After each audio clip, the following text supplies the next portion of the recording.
जय हिंद साथियों, कैसे हैं मेरे भाई और क्या हाल चाल है दोस्त। जिस घड़ी का मेरे भाई काफ़ी दिनों से हम सबको इंतजार था वो फाइनली आ चुकी है, ठीक है। यानी कि आपका मेरे भाई एसएससी सीजीएल टायर 2 का आंसर की रिलीज़ हो चुका है और आप लोग देख सकते हो उसको, है ना। आंसर की फाइनली रिलीज़ हो चुकी है मेरे भाई।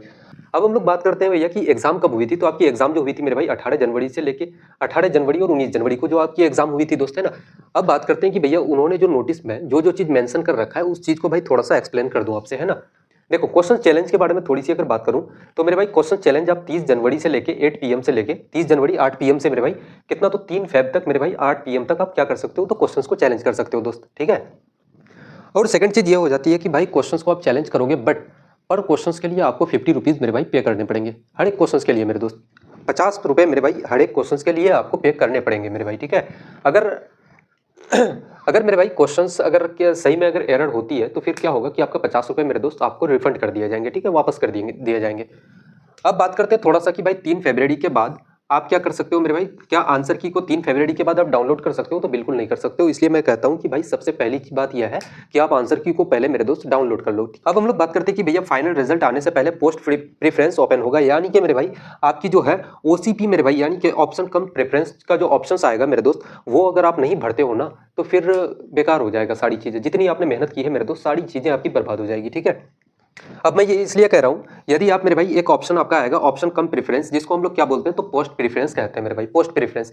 अगर मेरे भाई अगर आप भरना भूल जाते हो उसको, आप अगर नहीं भरते हो तो आप किसी भी पोस्ट के लिए मेरे भाई कंसिडर नहीं होंगे, ठीक है मेरे दोस्त। किसी भी पोस्ट के लिए आप कंसिडर नहीं होंगे मेरे भाई। आप चाहे प्री दे दो मेंस दे दो मेरे भाई, कोई फायदा नहीं होगा इसका फिर, है ना। कि भाई आपने प्री में क्या परफॉर्मेंस किया, क्या परफॉर्म किया, मेंस में मेरे भाई क्या परफॉर्म किया, कोई फायदा ही नहीं होगा इसका, है ना। अच्छा, हम लोग सेकंड चीज हम लोग बात करें कि भैया आपने जो आंसर कीज डाउनलोड की वो किस तक सीमित रहनी चाहिए मेरे भाई। क्या किसी को आप आंसर की अपनी शेयर कर सकते हो? तो बिल्कुल नहीं कर सकते मेरे दोस्त, है ना। एसएससी ने ये बात साफ साफ डिक्लेयर कर दी कि भाई आप किसी को भी अपनी आंसर की नहीं दिखा सकते हो, किसी से डिस्कस नहीं कर सकते हो। अपनी आंसर की को मेरे भाई अपने आप तक रखना आप, है ना, किसी और को आप शेयर मत करना। और बात रही मेरे भाई कट ऑफ की, जहां तक कि कंप्यूटर गेम चेंजिंग है, ठीक है। और कट ऑफ का मेरे भाई प्रिडिक्ट नहीं किया जा सकता दोस्त, है ना। थोड़ी सी अगर बात करूं दोस्त की इस बार के पेपर की, तो मैथ का पेपर अगर कहा जाए मेरे भाई तो 30 में 30 करके आना काफ़ी डिफिकल्ट था एक स्टूडेंट के लिए, एक एस्पिरेंट के लिए मेरे दोस्त, है ना। और जीएस का पेपर के लेवल के बारे में थोड़ी सी अगर बात की जाए तो ठीक ठाक ही था, है ना, ठीक ठाक कह सकते हैं उसको कि भैया मॉडरेट था। और रीजनिंग तो मेरे भाई ईजी थी, और ओवरऑल जितनी आपकी जैसे मैथ हो गई, ये सब इंग्लिश हो गई मेरे भाई, इसको हम लोग मॉडरेट लेवल में लेके जा सकते हैं कि भैया ये मॉडरेट थे, ठीक है। और बाकी कुछ भी नहीं था, बट मैथ के बारे में थोड़ा सा अगर मैं कहूँ स्पेशली, तो मैथ में मेरे भाई 30 में 30 करना ये मुझे नहीं लगता कि भाई पॉसिबल है।